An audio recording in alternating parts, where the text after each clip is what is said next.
И снова добрый день! С вами проект о русском языке с региональным акцентом «Великий и могучий». Ну что ж, продолжаем наши уроки. Мы уже знаем, как обозначить свое место в диалоге на русском языке. В этом случае мы всегда используем личное местоимение «я». Так мы обозначаем основного участника разговора. Это в любом случае мы сами. Говоря о себе, мы всегда говорим в первом лице. Мы лишь указываем на самого себя, но не называем себя по имени. При этом рядом с нами находится множество предметов и людей, которые каким-то образом к нам относятся. Например, принадлежат нам. Отношение принадлежности в русском языке можно выразить с помощью специальных слов – притяжательных местоимений.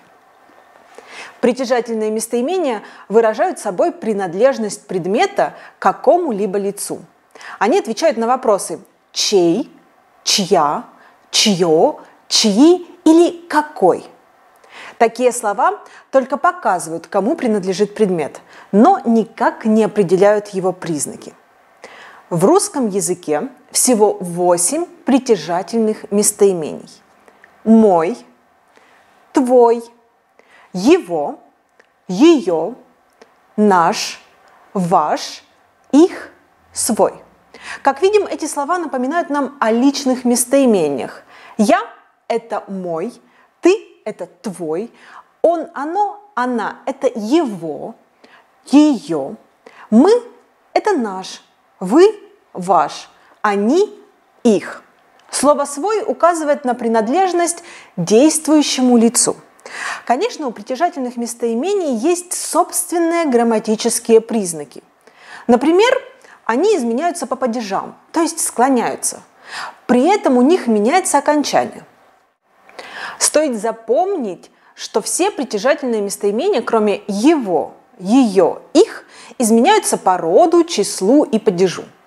На экране вы видите таблицу, которая поможет вам запомнить основные грамматические признаки притяжательных местоимений. Она есть в справочных материалах к занятию. Ссылка на справочник внизу под видео. Давайте попробуем запомнить эти слова, их формы и грамматические признаки. В этом нам поможет всемирно известный писатель Альберт Лиханов. Он родился в Кировской области. В Кирове даже есть библиотека, названная его именем. Ее вы можете видеть на экране.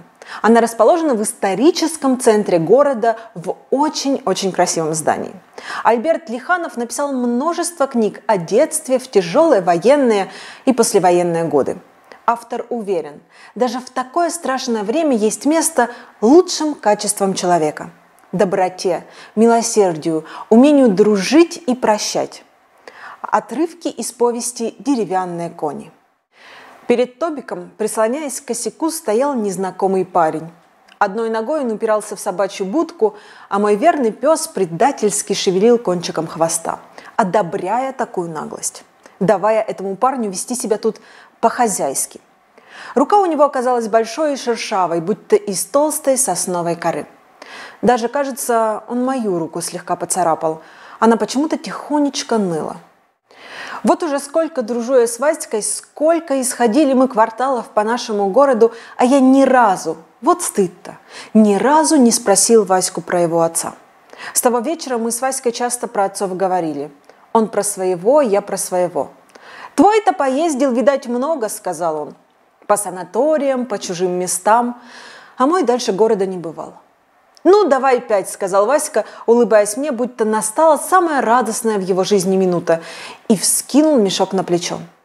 Лицо его загорело до черноты. «Слышь», — сказал я Ваське, развязывая свой рюкзак, — «слышь?» Автор использует и личные, и притяжательные местоимения. Эти слова действительно востребованы в русском языке.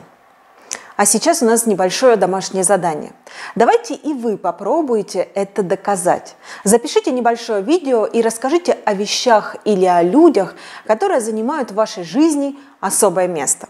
Например, о вашей маме, о вашем хобби, об обстановке вашей комнаты. Не забывайте про наши хэштеги. Великий и могучий РФ, Великий и могучий Вятка, High and Mighty. За каждую работу мы высылаем в подарок пазл в онлайн-формате и сообщения с пояснениями по работе. При выполнении минимум 10 домашних заданий по нашим урокам вы получаете диплом участника проекта. До новых встреч! Любите русский язык!